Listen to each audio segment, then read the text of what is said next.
بے پناہ محبتیں ہیں۔ اللہ حضور کے توسل سے اس ادارے کو دن دگنی رات چگنی ترقی عطا فرمائے۔ آمین۔ آپ حضرات کو اللہ بہترین عالم بنائے اور آپ یہاں سے فاضل ہوں اور دین متین کی خدمت فرمائیں، اور اس پرفتن دور میں اللہ ہمیں عقیدہ حق پہ رکھے۔ اس کی آواز کو سادہ کر دیں، ایکو بند کر دیں، ایکو بند، ڈیلے ہاں جی، بس سادی آواز رکھیں۔ بالیقین یہاں پہ دیکھ رہا ہوں کہ حضرات خوبصورت دین کا کام کر رہے ہیں۔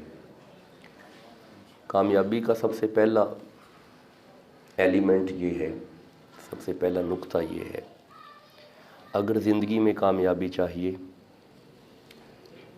دو چیزوں سے محبت رکھو۔ سب سے پہلی محبت اپنے استاد سے اور دوسری محبت ادارے سے۔ جس طالب علم نے یہ دو محبتیں رکھی ہیں اسے علم ملا ہے، وہ علم کی دولت سے مالا مال ہوا ہے۔ اگر اس کی مثال آپ نے دیکھنی ہو تو خواجہ نظام الدین اولیاء کو دیکھیں۔ حضرت خواجہ نظام صاحب نے اپنے استاذ بابا صاحب سے بھی محبت کی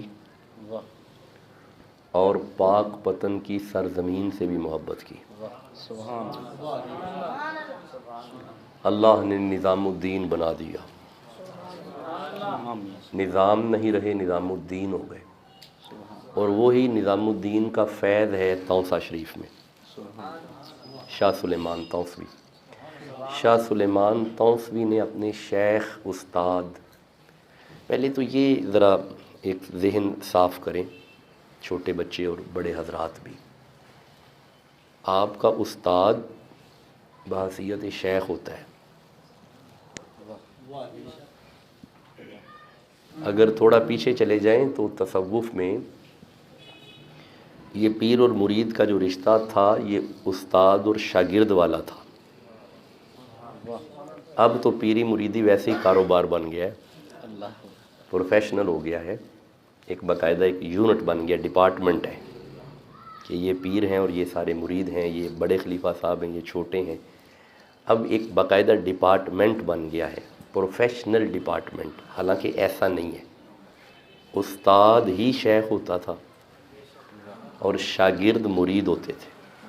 حضرت بابا فرید استاد تھے، نظام الدین اولیاء پڑھنے کے لیے آئے تھے، حضرت بابا فرید کے پاس پڑھنے کے لیے آئے تھے۔ تو تحصیل علم جو ہے یہ تب تک نہیں ہوتا جب تک آپ اپنے استاد اور اپنے ادارے سے محبت نہیں کرتے۔ جب ان دو چیزوں سے محبت ہو جائے علم آنا شروع ہو جاتا ہے، آپ پہلی سیڑھی پہ چڑھ گئے۔ دیکھیں انسان کی ابتدا علم ہے۔ میں ایک آیت پڑھتا ہوں تو یہ ذرا بات واضح ہو جائے گی۔ سورہ بقرہ کی ایک آیت ہے، 2 نمبر سورہ ہے اور یہ اس کی 30 نمبر آیت ہے۔ ارشاد ہے بسم اللہ الرحمن الرحیم، وَإِذْ قَالَ رَبُّكَ لِلْمَلَائِكَةِ إِنِّي جَاعِلٌ فِي الْأَرْضِ خلیفہ۔ یہ آ گئی جی۔ یاد کیجئے جب اللہ نے ملائکہ سے کہا، ملائکہ اگر کہو تو زمین پہ خلیفہ بنائیں، خلیفہ کیا بنائیں؟ ماشاءاللہ، خلیفہ۔ دیکھیں یہ جو خلیفہ ہے نا، خلیفہ یہ بھی تصوف کی اصطلاح ہے، یہ ٹرمنالوجی تصوف کی ہے۔ اللہ نے آدم کو تخلیق کرنے سے پہلے کہا کہ ہم خلیفہ بنائیں گے، ابھی بنے نہیں حضرت آدم، پہلے فرما دیا خلیفہ ہوگا۔ ایک ذہن میں سوال اٹھتا ہے کہ اگر آدم بننے لگا ہے تو آدم بھی تو کہا جا سکتا تھا، اگر بشر بننے لگا ہے تو بشر بھی قرآن کا لفظ ہے، بشر بھی کہا جا سکتا تھا۔ اگر انسان بننے لگا ہے تو انسان بھی قرآن کا لفظ ہے، انسان بھی کہا جا سکتا تھا۔ خلیفہ کیوں کہا؟ باشعور لوگ اس بات کو سمجھیں گے، خلیفہ اس لیے کہا کیونکہ خلیفہ بعد میں بنتا ہے، مرشد پہلے ہوتا ہے۔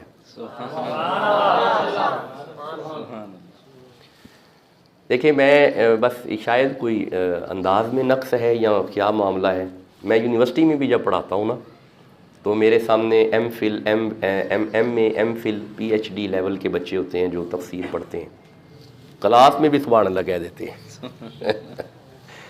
تو میں گزارش یہ کر رہا ہوں کہ خلیفہ اس لیے کہا کیونکہ بالیقین باشعور لوگ یہ بات سمجھ جائیں گے، خلیفہ بعد میں بنتا ہے، مرشد پہلے ہوتا ہے۔ اللہ نے حضرت آدم علیہ السلام کو خلیفہ کہہ کے بتا دیا کہ اگر زمین پہ آدم ہمارا پہلا خلیفہ ہے، اس کے مرشد محمد پہلے موجود ہیں۔ اب یہ دیکھیے گا، بس یہ ایک آیت اور پڑھتے ہیں، بس اگلی آیت سن لیں پھر اجازت لیتے ہیں۔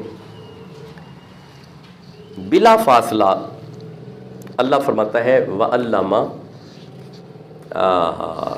رکیے یہ آگے جی، یہاں پہ خلیفہ بننے کا اعلان کیا، بلا فاصلہ فرماتا ہے وَعَلَّمَ آدم الْأَسْمَاءَ وَعَلَّمَ، ہم نے اپنے پہلے خلیفے کو علم دیا۔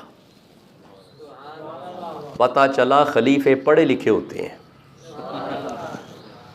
خلیفے جاہل نہیں ہوتے۔ اگر آپ چاہتے ہیں کہ کسی شیخ کے ہاں منصب خلافت پہ پہنچ جائیں، علم ضروری ہے۔ انسان کی ودیت میں علم ہے، ابتدا ہی علم ہے، یہ پہلا انسان بن رہا ہے، بنیاد میں علم رکھا۔ اللہ فرماتا ہے ہم نے آدم کو علم دیا، یعنی پہلے انسان کو علم دے کے زمین پہ اتارا۔ اب آپ نے غور کیا علم کتنا ضروری ہے؟ اچھا ٹھہریں، ایک اور آیت پڑھتے ہیں، رکیے گا، سورہ نحل کی طرف چلتے ہیں، بلکہ پہلے سورہ نمل کی طرف چلتے ہیں، بلکہ ٹائم بھی تھوڑا ہے، 5 منٹ کا ارشاد ہوا ہے، میں 2-4 منٹ اور بات کر لوں جی۔ سورہ نمل کی طرف چلتے ہیں، 27 نمبر سورہ ہے۔ سلیمان پیغمبر تشریف فرما تھے، آپ اپنی امت سے مخاطب تھے، کوئی ہے؟ ملکہ بلقیس کے آنے سے پہلے مجھے تخت چاہیے۔ جب کہا نا مجھے تخت چاہیے، 40 نمبر آیت بعد میں پڑھیں گے، پہلے 39 پڑھتے ہیں۔ قالا افریت من الجن، ایک جن کھڑا ہوا، اس نے کہا انا آتی کا بھی قبل ان تقوم من مقامی کا، آپ اپنے مقام سے اٹھ کے بیٹھیں، آپ بیٹھیں گے بعد میں تخت پہلے آ جائے گا۔ آپ نے فرمایا نہیں، I need urgent, sit down, مجھے فوراً چاہیے، یہ لیٹ ہو جائے گا، مجھے جلدی چاہیے۔ جب کہا نا مجھے جلدی چاہیے، اب کوئی جن نہیں کھڑا ہوا، اب ایک اہل اللہ کھڑا ہوا، اب ایک اللہ والا کھڑا ہوا۔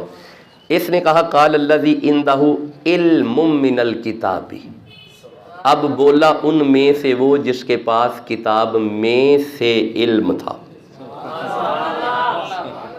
اب صاحب علم بولا، اب یہ علم کی طاقت ہے۔ آپ نے فرمایا انا آتی کا بھی قبل ان یرتد الیک طرفک، آپ اپنی نگاہیں نیچے کریں، اپنی طرف دیکھیں، آپ کی نگاہیں اوپر بعد میں ہوگی، علم کی برکت ہے، فقیر تخت پہلے لائے گا۔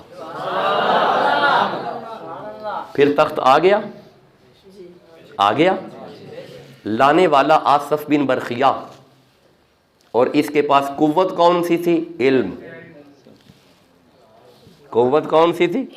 اللہ نے اسے بیان کیا ہے نا، عندہ علم من الکتاب، اس کے پاس کتاب میں سے کچھ علم تھا۔ اگر اس من کو ہم بحیثیت تبعیض لے لیں، بعضیت والا من، جو بچے صرف نحو اچھی طرح پڑھ رہے ہیں، اگر ہم تبعیض لیں تو یہ جزویہ ہوگا، اس کے پاس کتاب میں سے کچھ علم تھا۔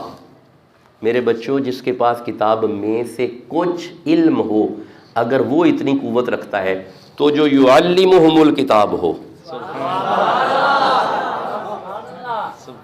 آپ دیکھ رہے ہیں علم کی قوت، علم کی طاقت دیکھ رہے ہیں؟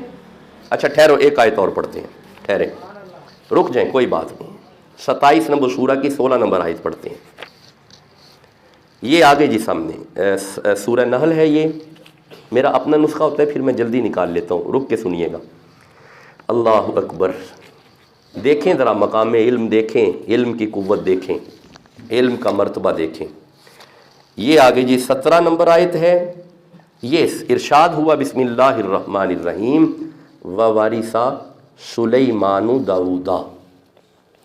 میں ذرا خانقائی انداز میں ترجمہ کرنے لگا ہوں کیونکہ میرا خانقاہ سے تعلق ہے۔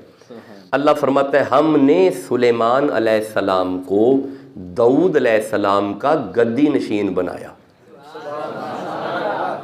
سجادہ نشین بنایا۔ حضرت سلیمان اپنے بابا کے وارث ہوئے۔ وَوَارِثَ سُلَیْمَانُ دَاؤُد علیہ السلام، وَوَارِثَ سُلَیْمَانُ دَاؤُدَ، ہم نے سلیمان کو وارث بنایا داؤد کا۔ اب رکنا، جب اپنے بابا کے منصب پہ آئے نا، آتے ہی فرماتے ہیں وَقَالَ يَا أَيُّهَا النَّاسُ، اے لوگو سنو، عُلِّمْنَا، مجھے علم دے کے بھیجا گیا ہے۔ میں ایسے نہیں آ کے بیٹھ گیا کسی منصب پہ، میں صاحب علم ہوں۔ ہاں وہ کیٹیگرائز ہے پھر علوم کی، عُلِّمْنَا مَنطِقَ الطَّيْرِ، I know what are these parrots are saying، یہ جو پرندے کیا کہہ رہے ہیں I know very well۔ ہدہد نے کیا پیغام دیا ہے کسی کو نہیں پتا، مجھے پتا ہے۔ یہ طوطے چڑیاں کیا کہہ رہے ہیں I know، میں جانتا ہوں یہ کیا کہہ رہے ہیں۔ اچھا ویسے تسلی سے میرے بعد بیٹھ کے سوچئے گا یہ پرندے کیا کہہ رہے ہیں، اگر ان کی بولی کا سلیمان علیہ السلام کو علم ہے تو پھر سلیمان علیہ السلام تب تک نبی نہیں جب تک ہمارے نبی کے پیچھے معراج کی رات نماز نہیں پڑھتے، جس کے مقتدی کے علم کا یہ معیار ہے۔ بھائی غور ہے جی بات کی طرف؟ تو علم جو ہے، علم یہ انسان کو شعور دیتا ہے، آگہی دیتا ہے، معرفت دیتا ہے۔ وہ کیا کسی فقیر نے کہا ہے، علما باج کرے فقیری، جی آگے کیا ہے جی، کافر مرے دیوانہ ہوں۔ سلطان باہو فرماتے ہیں فقیر ہی نہیں اگر صاحب علم نہیں، فقیر کا صاحب علم ہونا ضروری ہے۔ دیکھیں تصوف میں جتنے صوفیاء گزرے ہیں صاحبان علم تھے، اور تحصیل علم کے لیے کہاں کہاں، ماوراء النہر، ایران، عراق، دمشق، شام، بغداد، کس لیے گئے؟ آپ خواجہ نظام صاحب کو پڑھیں، آپ محسوس فرمائیں گے آدھی زندگی تو سفر میں گزر گئی تحصیل علم کے لیے۔ تو میرے بچوں، میرے صاحبوں، علماء کرام، علم انسان کو شعور دیتا ہے، علم انسان کو آگہی دیتا ہے۔ بغیر علم کے معرفت نہیں ہوتی، معرفت علم کے ذریعے ہوتی ہے۔ شیخ وہی ہونا چاہیے جو صاحب علم ہو، بغیر علم کے شیخ نہیں ہوتے۔ تجربہ کار فقیر ہو سکتا ہے، پیر نہیں ہوتا۔ میں دوبارہ یہ عرض کرتا ہوں، یہ میں پھر عرض کرتا ہوں، نام نہاد پیران اعظام اگر اپنے آپ کو پیر کہیں، دے آر ناٹ پیر، وہ پیر نہیں ہے۔ پیر وہی ہو سکتا ہے جو شرائط اعلیٰ حضرت نے بیان کی ہیں۔ اعلیٰ حضرت امام اہل سنت الشاہ احمد رضا خان، دیکھیں میرے دادا بریلی شریف سے پڑھے ہوئے تھے، میرے جد اعلیٰ، میرے شیخ، میرے دادا حضرت خواجہ رشید احمد شاہ، آپ بریلی شریف سے پڑھے ہوئے تھے۔ میرے نانا بریلی شریف سے پڑھے ہوئے تھے۔ میرے بڑے دادا خواجہ مرید حسین شاہ بریلی شریف سے پڑھے ہوئے تھے۔ تو بچوں کو بریلی پڑھنے کے لیے بھیجا، کیوں؟ جانتے تھے اگر علم ہوگا تو درویش ہے، اگر علم ہے تو درویش ہے، علم نہیں تو درویش نہیں، علم ہے تو فقیر کامل ہے۔ وہ داتا صاحب کا ایک قول ہے نا، چلیں بس آیات میں اس پہ اور بھی بات ہو سکتی ہے۔ لفظ علم پہ میرا ایک پورا ریسرچ آرٹیکل ہے، پی ایچ ڈی میں میں نے لکھا تھا، اگر آپ کا شغف ہو تو حضرت مفتی صاحب کو پیش کیا جائے گا تو آپ پڑھ لیجئے گا اسے۔ تو میں گزارش کریں، ہاں داتا حضور آپ فرماتے ہیں کہ علم ہے یار کی معرفت نہیں، فقیر نہیں ہے۔ فقیر ہے اپنے آپ کو فقیر کہتا ہے، علم نہیں پھر بھی فقیر نہیں۔ آپ فرماتے ہیں علم ہے فقیر ہے، علم ہے یار کی معرفت ہے، کامل فقیر ہے۔ تو علم جو ہے درویشی کا پہلا سٹیپ علم ہے۔ اللہ حضور کے توسل سے آپ کو استقامت عطا فرمائے، اور جو منزل آپ کی ہے اللہ اسے مکمل فرمائے۔ حضرت قبلہ مفتی زبیر صاحب ہمارے سر کا تاج ہیں، آپ کی اچانک ان با کمال محبتوں کا بہت شکریہ، اللہ انہیں عزت بھی دے، برکت بھی دے، شان و شوکت بھی دے۔ جملہ اساتذہ اکرام فقیر کے سر کا تاج ہیں، اگر کہیں پہ غلطی ہوئی تھی اللہ حضور کے صدقے ہمیں معاف فرمائے۔ وما علیہ۔ آپ دعا فرمائیں۔ دعا اللہ